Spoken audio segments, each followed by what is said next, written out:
Hello, my name is Tony. If you've hung around a bit and invested any time in this channel, you may well have picked up on my fanboy adulation for the work of director Sam Peckinpah. Without going into his background in any detail here, it's simpler to say he was the epitome of maverick genius. In the great American tradition of rugged masculine existentialism like Ernest Hemingway, he embodied a kind of brutal romanticism and a tough sense of lyricism bordering on the poetic, which permeated both his life and work. His was a world of violent struggle and conflict in which dreams and aspirations were often fatally deconstructed with painful precision, and love, sex and death were explicitly exposed before the eyes of the audience. Sometimes he was hard to take, always he was provocative and controversial, but there was never a time when he didn't have something of value to say and a forthright and relevant way of saying it, even on his worst days. Yet Convoy and the Osterman weekend being those worst days I'm talking about. The Getaway is one of the best crime thrillers ever made, and indeed one of the best American films ever made. That's my opening statement. It will define to a large extent this review, in which I explore the whys and wherefores of that statement. With that in mind, most of my usual flippancy, good humour, disparagement and carefree satire will be conspicuous by its absence, which is a shame, I know, but there you are. Sometimes a subject deserves a little respect, and because The Getaway deserves a gargantuan shitload, I'm tempering my usual overindulgent excess. That said, this review is still unashamedly self-indulgent, even though it was suggested by subscriber Richard Brown, who was the first person, I might add, to make a generous contribution via the thanks button. This review, therefore, is dedicated to him in acknowledgement of his suggestion and the dough he sent my way. You see, I'm more than happy to turn tricks, provided they're the sort of tricks I want to turn. Anyway, thanks Richard. As I was saying, self-indulgent all the same, because it was always my intention to do it at some point and suit myself in just how I did it. If you think this may not be for you, then my waxing lyrical on The Getaway for the duration, you need not stick around, or hang fire and just see where and how it goes. Your choice, pilgrim. Some ground rules. I'm not going to mention the instantly redundant 1994 remake with Alec Baldwin and Kim Basinger in the leads. Contradictory, I know, because I just mentioned it, but I won't be referring to it again. There's no value, gain or meaningful reason for doing so. Neither am I going to go into the narrative too deeply, just provide a sketch synopsis and then move on to exploring some of the integral components. The plot is simple, straightforward, there's no mystery to work out, no convolution to navigate. The story is a solid and muscular framework on which to hang the action and drama, and it's the handling of the dynamics of those two things that help make the film so remarkable to watch and experience. Before we go any further, I'd like to take the opportunity to remind you of the importance of subscribing in order to maintain the continued growth, health and welfare of the channel. Even more important, if you're able to do so, is to hit the thanks button and make a very welcome contribution to keeping this channel up and running and promoting the production of new content. Many thanks, much appreciated. Now back to our main feature. On that note, and without further ado, let's go. Carter Doc McCoy Steve McQueen is a career criminal serving time in a Texas penitentiary. He's 4 years into a 10-year sentence for armed robbery and not holding up well. His parole application is rejected and he's desperate to get out. Visited by his wife Carol, Allie McGraw, he tells her to do whatever it takes to get him free. The price of freedom in this case is for Doc to do a job for local corrupt businessman and political influencer Jack Bainon, Ben Johnson. Bainon gets the parole board judgment reversed and Doc is released. The reciprocal deal is to knock over a local bank for a $500,000 score. The bank belongs to Bainon and his brother Cully, Roy Jensen. The heist is an insurance scam. The team will consist of Doc, Carol, and two men chosen by Benyon, Rudy Butler, Al Lettieri, and Frank Jackson, Bo Hopkins. Doc meticulously plans and times the robbery, complete with pyrotechnic distractions, and it all goes well until Jackson panics and shoots a security guard. Doc and Carol make a run for it in one car with the loot, Rudy and Jackson in another. On the way out of town, Rudy shoots Jackson in the balls and kicks him out onto the road to die. Rudy gets to the rendezvous point first, an abandoned farm where the aim is to swap cars. He has a duplicitous agenda, is looking to kill Doc and take the cash for himself. Doc, however, suspects as much and shoots Rudy multiple times. He and Carol head to Benyon's ranch to deliver and divide the money. Benyon reveals to Doc that he and Carol have slept together, and as Carol enters, it looks as if the plan is for her to shoot Doc in the back and hook up with Benyon. She turns the tables and blasts Benyon instead. He'd clearly misread the signs there.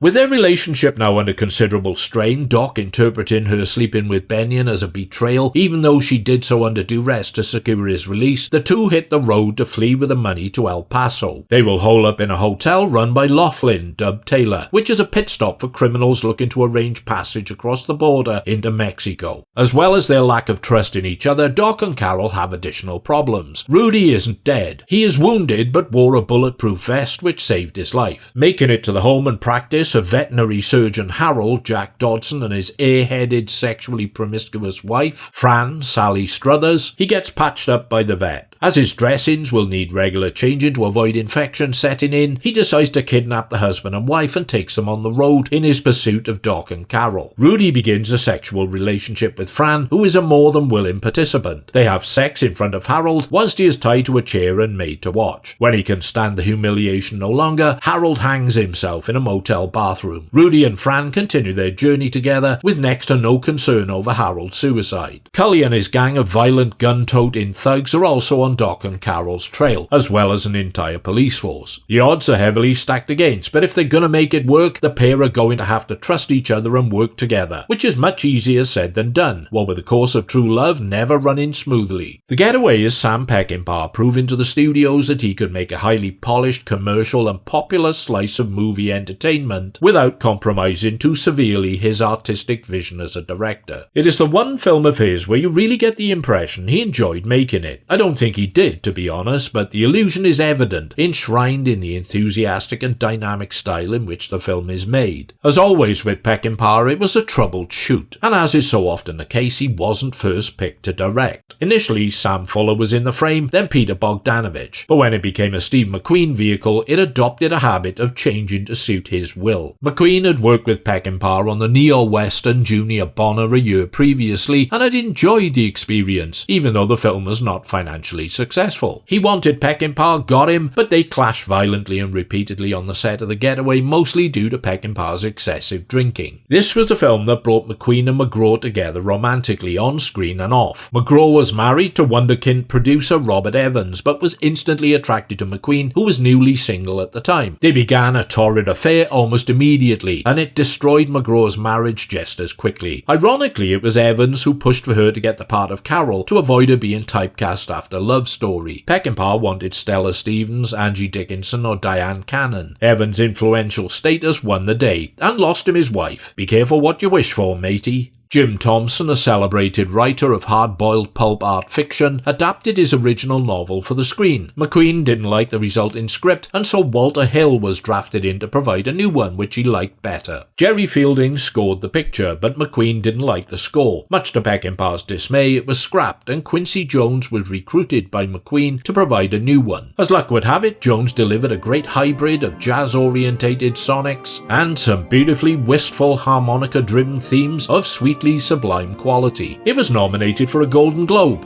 whatever that means. Peckinpah's choice of cinematographer Lucien Ballard stood unchallenged, just as well as he crafted some eye-pleasingly sharp and brightly burnished steely visuals that achieved the remarkable feat of making it look today like a period piece that could have been filmed last week. This and Papillon were McQueen's last great movie roles. Of the two, Doc McCoy is by far the coolest characterization. McQueen wasn't known as the king of cool for nothing. He had a unique masculine charisma and screen presence that defied imitation. Doc McCoy was the pinnacle of that mythological status, a steel-nerved, casually violent and clinically ruthless career criminal. McQueen had no qualms about portraying a potentially dislikable character. Whether battering a cowboy conman into unconsciousness on a train, or systematically destroying a squad car with a pump-action shotgun, every action and reaction is a choreographed succession of beautifully poised action man machismo. It was the perfect role for McQueen, and he was the perfect actor for it. Dream casting. There was an irksome trend amongst the mostly male film critics of the 70s to pick on the female leads in movies of the time and cite them as the weak links. I don't know why, but I can guess, and it probably has something to do with boys' club misogyny. Ali McGraw was no exception, and she got mostly bad reviews. Well, I'm gonna call bullshit on that. Now, I don't rate her much as an actress. Generally, she was very one-note. But in The Getaway, she turns in her best, most complex screen performance and generates a vibrant, emotional emotional and sexual chemistry with McQueen. This might have something to do with their extracurricular activities, but so what? It makes for a convincing and believable partnership. McGraw is good, so don't listen to the detractors. She's vulnerable, tough, tender, and aggressive by turns, and she ain't gun-shy neither. The supporting cast is immaculate. Ben Johnson radiates oily sleaze as Benyon, and Roy Jensen is amusingly callous as his deadpan brother Cully. On discovering Benyon's bullet-riddled corpse, Cully's men suggest something of a respectful burial. Cully's alternative suggestion is to throw his body down a sinkhole where it will never be found. Sounds like a Prince William and ex-Prince Harry sort of relationship they had going on there. Al Lettieri was one of the great 70s screen heavies, and is a physically threatening and imposing presence. Sally Struthers makes a good foil for him as his morally repugnant instant mall and sex toy. Added to that, there's Peckinpah regular Bo Hopkins as the dumb and incompetent Jackson, Dub Taylor as hotel owner Lothlin, and Slim Pickens in the poignant role of a sympathetic truck-driving cowboy who helps our heroes to make it to the border, even though he doesn't know if Doc is going to kill him or not. He doesn't, by the way, paying him $30,000 for his wrecker of a truck instead. The cast is made in heaven and mostly set on the road to hell. There are car chases and action set pieces aplenty, all filmed with skill and verve by Peckinpah, who you would swear is at the top of his game. The robbery is tense and suspenseful, as is the train station sequence wherein Doc must retrieve the money the conman cowboy lifted from Carol by swapping locker keys. Feverish, nail-biting stuff, with a scene later stolen for Schwarzenegger's Commando. The two leads are put through the ringer, hiding from the police in a rubbish container which is spilled into a trash compactor lorry, then emptied into landfill, and of course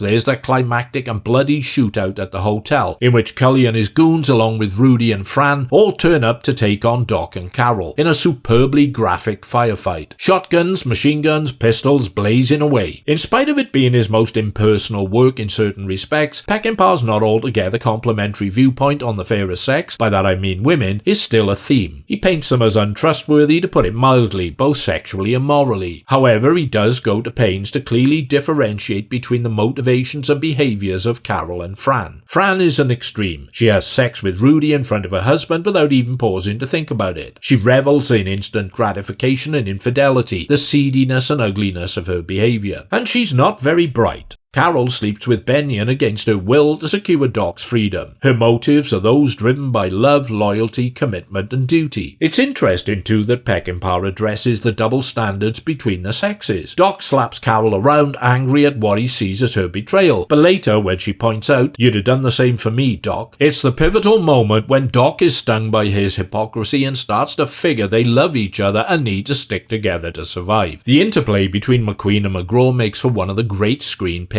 If McQueen had been less of a controlling influence in their marriage and not demanded she be more his stay-at-home wife and less an out-to-work actress, it could have been good to see them together in more films. Not to be, though. Although Peckinpah might have been on one continuous drinking spree throughout, he famously told McQueen, "I can't direct unless I'm drunk," his work impresses as very tightly controlled. His usual trademark flourishes, slow-motion violence, precise editing, edgy, dreamlike imagery and gutsy romanticism are all present and confidently executed. He even manages to make a scene between McQueen and McGraw sat together in garbage at the landfill site emotionally resonant and attractive. Hill's cool-headed and well-constructed script must have helped, but overall it ends up being the director's most accessible and engaging mainstream movie, and a box office hit to boot. So yeah, one of Peckinpah's best films, one of the best action crime thrillers, and one of the best American films ever, in any decade. That's my assessment, and one I'll be sticking with no deviation. I find that's for the best. Thanks for your time and attention. As always, it is appreciated. If you fancy a bit more involvement, please feel free to hit the like or didn't like buttons, post a comment, subscribe to the channel, punch the super thanks button, or even visit my Patreon page for some exclusive and early access stuff. Meanwhile, all I can tell you is I will return with something else as soon as I have something else finished to return with. Take care, pilgrims!